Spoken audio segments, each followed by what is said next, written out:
There are only 4 main types of businesses. So your business is one of these 4. And understanding what shape my business was has allowed me to develop a portfolio of companies that generate over $250 million a year at acquisition.com. And so if you have a business, you need to know what shape your business really is to maximize the opportunity you're in. And if you don't have a business, you should know what you're getting into so you can pick the right one for you. This is the shape of an e-commerce business. This is why the shape of this business looks this way. So if you want to have a bigger business like a brand, you're going to have to do some sort of inventory. You'll have to front a little bit of cash, right? But as soon as you start selling, because it doesn't require a lot of operational infrastructure, you can grow really quickly. But then you'll hit these breaking points that stop your growth flat.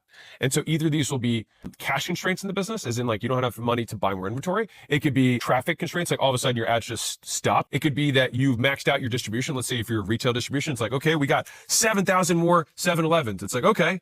And then we continue to stay at that level until we get CVS's, and then we stay at that next level. And so each of these kind of unlocks typically occur when you have a supply chain unlock or you have distribution that unlocks. The distribution can be literally physical retail distribution, or it can be ad-based and or affiliate-based distribution. All of these different ways are promoting it so it gets it in more hands. And you also can get stopped by all of a sudden you run out of stuff, right? Your supply chain dries up because your manufacturer can only do 1,000 units a day and you need 10,000 units a day. And so while you find the next manufacturer, you're flat again, right? And this is the nature of the business that you're really in. And so the reason that this video is so important before I dive into all the other 4 is that most people think that there is something inherently wrong with their business when it is in reality a feature of this business, not a bug. The more you can zero in on, okay, if these are the big hairy problems that exist within the shape of my business, how do I put disproportionate effort on solving these key foundational issues or problems to this model that will allow me to outcompete all the other people in my space that don't know this? And I'm telling you, like, this is the sauce. If you're curious, what experience do I have with e-commerce? Well, I'll give you 2. First off, Prestige Labs was a physical products business. We sold through a brick and mortar distribution base. We also sold through an online store. So we had both those angles. I had distributors, obviously our gyms. Any consumers could buy directly from the store. So we had ads that were running as well. And so both those elements were e-commerce. In addition to that, the launches that we had for my last book, the Guinness World Record breaking book, this is literally e-commerce. It's a physical product that gets bought through a store and then shipped out, like very straightforward. And also sometimes you'll have to switch 3PLs as you scale too. So even if you have the inventory, somebody might not be able to ship out 10,000 orders a day. Like when we did the book launch for me, I had to find 3PLs who could ship out millions in 72 hours. That's absolutely absurd, which is why we had to have multiple across different states in order to make sure that every single person got their book within days, not weeks or even months.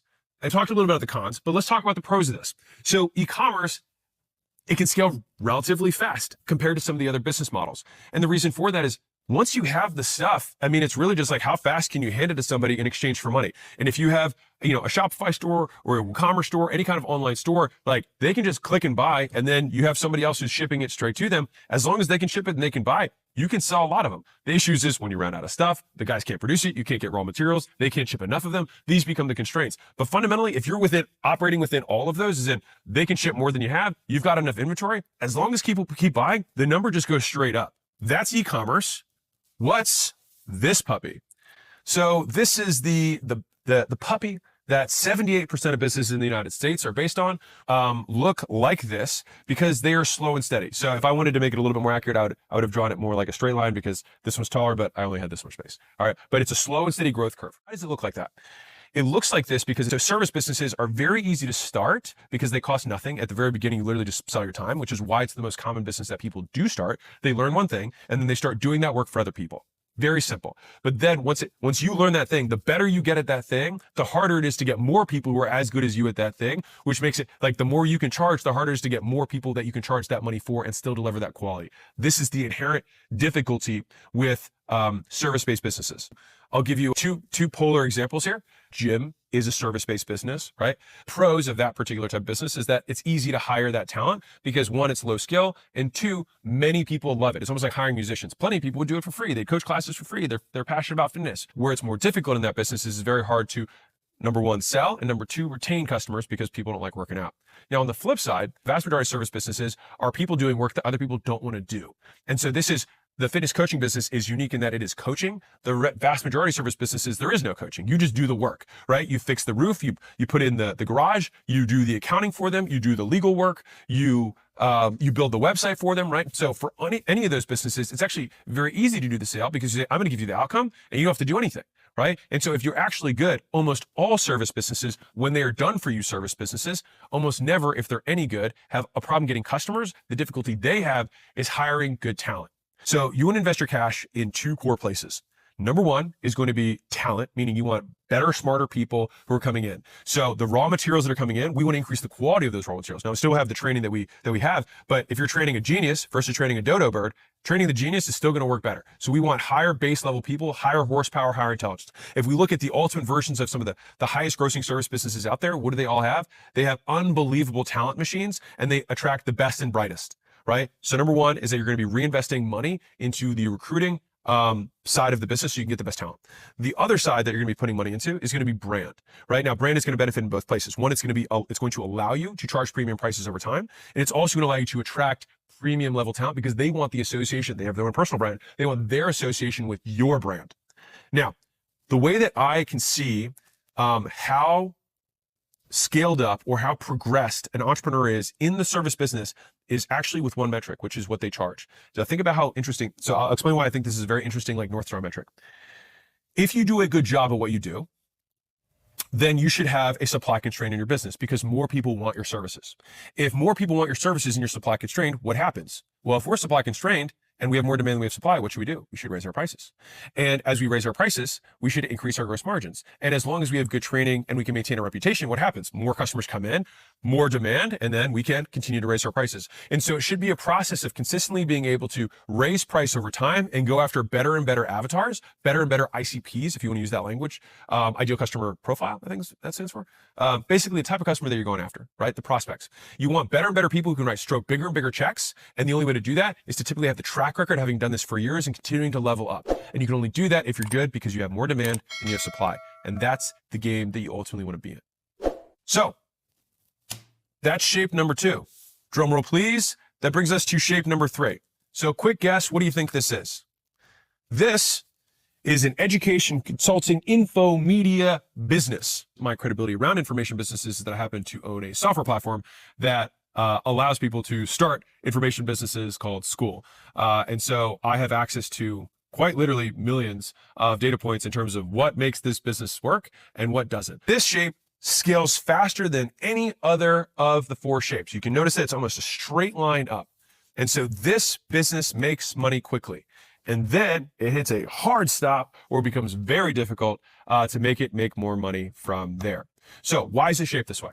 So one of the most difficult parts about information or education related businesses is that there's low retention, right? If you do a good job educating someone, they graduate. Once someone graduates, they leave, which means that you always have to fill up the business again. And if you're good at something, you usually get this quick shot up because people know you're good at it. So you can quickly charge a lot of money to a handful of people and actually deliver that value because people know you're good at that thing. And then very quickly you make money. But then you're like, oh shoot, I graduated all those people. What do? I got to get more customers, right? And the other side of this that is kind of bad is that once I teach someone really well how to do that thing, what stops them from selling the exact same thing that I just taught them? Almost nothing, right? And so this is why the shape is shaped this way, because more entrants, if you teach more people, starts putting this downward pressure. So you've got downward pressure in that people are exiting and you've got more competitors that are always entering the market because it's very easy to, 1, create competition. Number 2, start an education business because it costs almost nothing if you have the skill. So what's good about this? Because that sounded a little bit, negative in terms of the shape. You're like, why would I want to stop, here, right? Well, the great thing is that there's fast initial cash. There's very few businesses that can get you out of, poverty as quick as this. I would dare I say there's almost nothing that's as fast as this. And I'll tell you one thing that I've learned about humans over my many years in business is that people love fast. All right. And it's also one of the easier ones. So fast and easy, very compelling value proposition. And I'll give you the third value proposition. It's also cheap. So fast, easy, cheap to start. Wow. Very compelling. Now, when you have something that's fast, easy, and cheap to start, what's the downside of that? Well, lots of competitors, it's also fast, easy, and cheap for them to start. The reason that education can make so much money so quickly is that if you have a valuable skill and that skill is unique and difficult to acquire in the marketplace, then you can charge a big amount of money for something that actually costs you very little. It costs you a lot of money and time to acquire the skill one time for you, but then you get to duplicate that skill through the education over and over again through other people. And so I'll just use simple math here. If I can teach someone a skill that takes them from $40,000 a year to $100,000 a year, many people would pay lots of money to add $60,000 of income per year for the rest of their life. That's an unbelievable valuable proposition. And what would somebody be willing to pay for that? A lot. The education industry at large, I think the last time I checked, is like 10 trillion globally. It's a very big industry.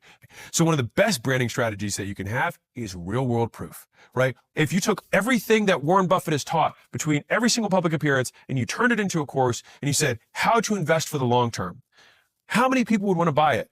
Probably not that many. You could make it even better than Warren Buffett, all of his stuff. The only thing you forgot to do was build Berkshire fucking Hathaway that did $89 billion in profit last year.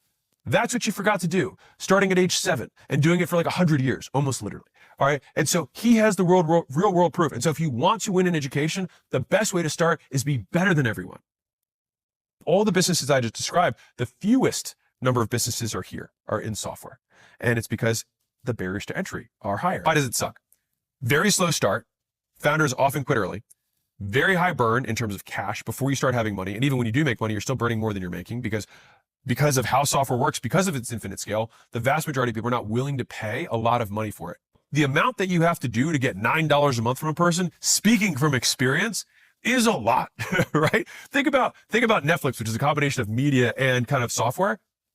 They have to make they have to entertain the world and make world-class, shows. They have to make The Witcher. They have to make these unbelievable shows just so they can get their $10 a month. And they go to 13 and people are like, I'm leaving, right? Outrageous, $13. What are these people talking about, right? And so people's willingness to pay, because they know there's almost no incremental cost, is very low, which means you have to have tremendous volume to actually make real money. Now, the advantage is it can handle that volume, but it sure as hell is hard to get 100 million customers, right? And so it can become very emotionally difficult for this long period of time where it basically never makes money. And so then you have dependency on VCs, or you have to just watch your bank account go down month after month after month in order to maintain as much equity as you can, so you don't dilute yourself to the point where finally it does succeed and you own 4% of the business. And that there's more, scar stories behind that than I can possibly tell you.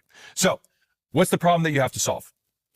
Number one is you have to survive their early years before product market fit. This is the biggest issue.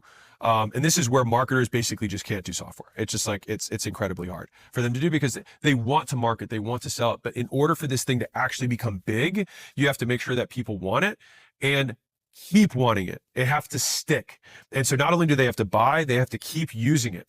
And so that is the hardest part of doing it. I was listening to an interview by the Dropbox founder, and he was talking about how he used to pay people from Craigslist to come in and just use his product in front of him. And he said the first time they did it, 5 out of 5 people who used it didn't upload a file because they couldn't figure it out. And so that is the kind of just raw work you have to keep doing. And it's like, maybe it takes them another 3 weeks or 4 weeks to get the next user flow going. And then they have to get more people in front of them. And then those people still don't figure it out. And you keep doing that until eventually you're like, oh my God, they uploaded a file. And then from there, we're like, okay, well now they didn't come back.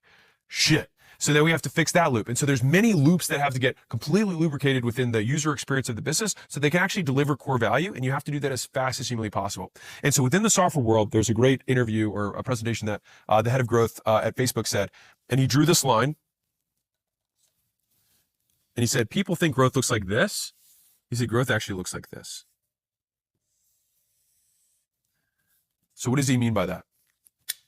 He means that users start, they get activated, and then they never churn. That is what growth looks like. Because if you can retain a certain percentage of customers forever, then it means all you do is you can just keep filling in the front end, but then that base level just keeps sticking and growing and growing and growing. And that is how software companies become incredibly valuable. So the biggest problem you have to solve is, number one, making a product that people want to buy. And number two, making sure that they keep buying it. They keep coming back. They keep spending money on it. That's the issue. So revenue retention is, if I have 10 customers that pay me $10 a month, that means that I'm making $100 a month. A year later, Am I still making $100 a month from those initial customers? Now, I might have lost a few of those customers, but if some of those other customers spend more money, because we build our software in such a way that we have the opportunity for them to spend more, if we have more than $100 from those original customers, we have 100% or greater revenue retention. That's the game you want to be. The reason I wanted to go over these in so much depth is that every business has features and bugs, like I said earlier.